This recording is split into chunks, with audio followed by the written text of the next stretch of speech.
When first starting out in Rainbow Six Siege, you can easily feel overwhelmed by how much stuff there is to learn. You have to learn the maps, operators, weapons, and everything in between, which, in the process, you can easily begin to form some bad habits that will stop you from ranking up. So, in today's video, I'll be going over 8 things you should never do in Rainbow Six Siege. Make sure you watch the video all the way through though, because if you are doing one of these 8 things, it could be causing you to lose your rank games.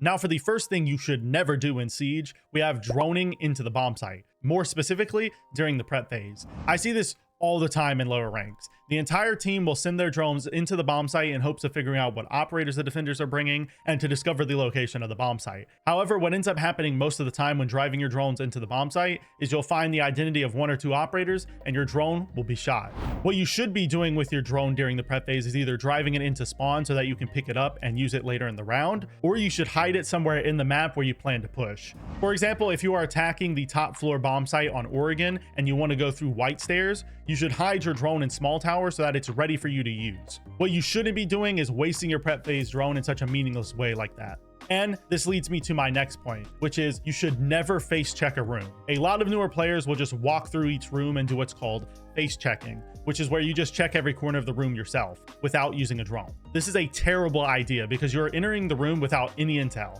And if a defender is playing in that room, they will have a massive upper hand against you. So if you have that drone in your pocket, spend time droning the room. I know droning can feel boring, but if you want to win more games, you need to be droning properly by droning every room you go into. Doing this will ensure that you are prepared for whatever is ahead. And if you don't drone properly, it can result in you dying way more often to ratting defenders or traps, which in turn will throw a lot of your rank games. Now this next rule applies to both sides actually.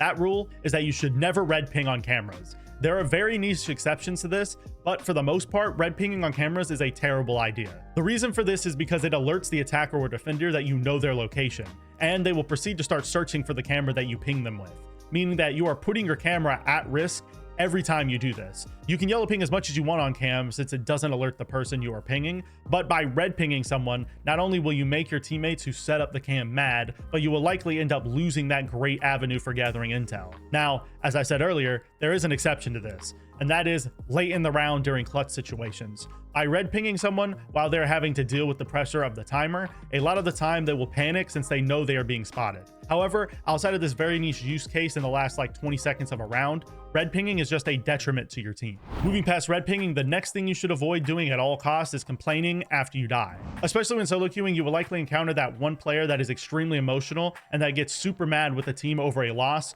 or when they die, they'll get mad at you or the rest of the team as if it's their fault. Don't be that guy. Not only are you filling the comms with information that is distracting or unimportant, but you are likely affecting the morale of the entire team. And when this happens, you're probably going to start arguing and you'll lose the match. Instead of complaining, when you die, give your team a quick and precise call out of where the person who killed you is at. Then immediately hop on your cameras to try to give your team as much intel as possible. A dead player is a lot of the time more valuable than a living player because they have an external view of the round, which can be useful for assessing the situation and also relaying information.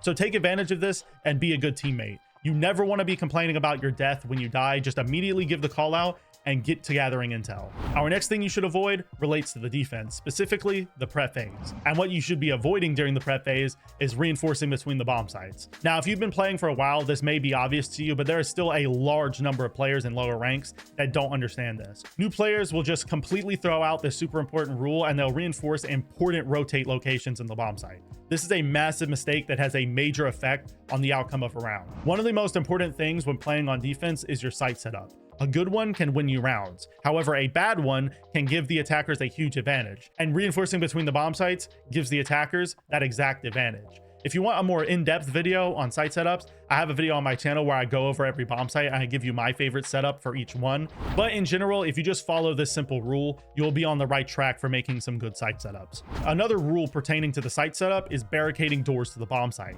A lot of newer players will feel safer when the doors to the bomb site are barricaded because they feel like attackers can't sneak up on them.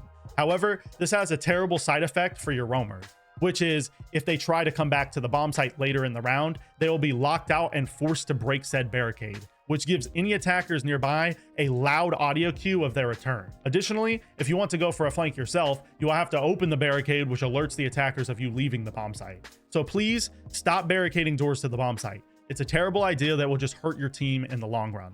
Now, speaking of roaming, something you should avoid when roaming is ratting in corners. A lot of newer players when roaming will pick operators like Caveira or Vigil, and they will just hide in a corner waiting for their time to flank later in the round. While this may work in extremely low ranks, by the time you reach any sort of skill level and the attackers begin droning properly, this strategy will be completely shut down.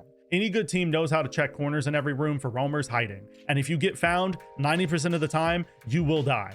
Also, waiting until late in the round to do anything as a roamer is a terrible idea. Your job as a roamer is to be the attacker's first obstacle. You should position yourself in an area where the attackers have to deal with you to safely continue their planned attack. This will cause them to waste time and resources to deal with you. And when they do this, you just want to shoot their drone so that they don't have many later in the round, and you want to conserve your life for as long as possible. Wasting time is the goal for a roamer, not ratting in a corner and baiting your teammates. Now, for the final thing you should be avoiding, we have positioning your entire team off-site or on-site. When defending, especially at lower ranks, I see a lot of teams have their entire lineup in the bomb site. This may seem like a good idea at first glance, but this allows the attackers to easily take map control without having to worry about flanks, and they can easily pinch all 5 of you since you're all locked in the bomb site. Additionally, another thing I see at higher ranks is entire teams get so caught up in a roaming strategy where they don't even have anyone on the bomb site. And if the attackers notice this, they can just execute onto the site and avoid the entire roaming strategy you set up.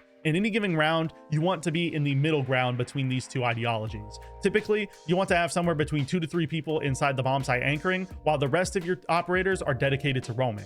The exact number will vary based on the bomb site and your strategy, but this number is a pretty good starting point. By following it, you can ensure that attackers can't just pinch you in the bomb site, and you can also prevent any site rushes the attackers may try and throw at you. Now, before I end the video, I do want to touch on one last thing that I see a lot in lower ranks that I forgot to mention in the video. That is reloading with more than 1/3 of a mag left. This is a habit a lot of people formed while playing other FPS games, but with the removal of reload canceling in Siege, you will be punished for continuing to have this habit, because at any time while reloading, you risk an attacker swinging you and getting a free kill on you. This risk really isn't worth it when you have over half a mag left. Not to mention, in Siege, you only need 1 bullet to kill someone. So unlike Call of Duty, you don't need 30 bullets to win a gunfight. So stop reloading every time you shoot a bullet. If you want to lower your risk of dying, you need to stop doing this.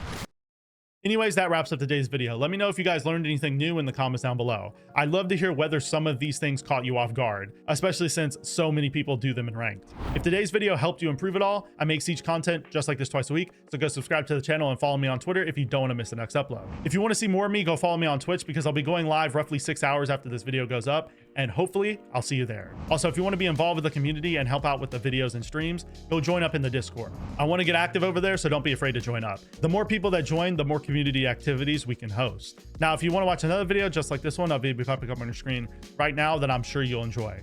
I'll see you next time, friends, and peace.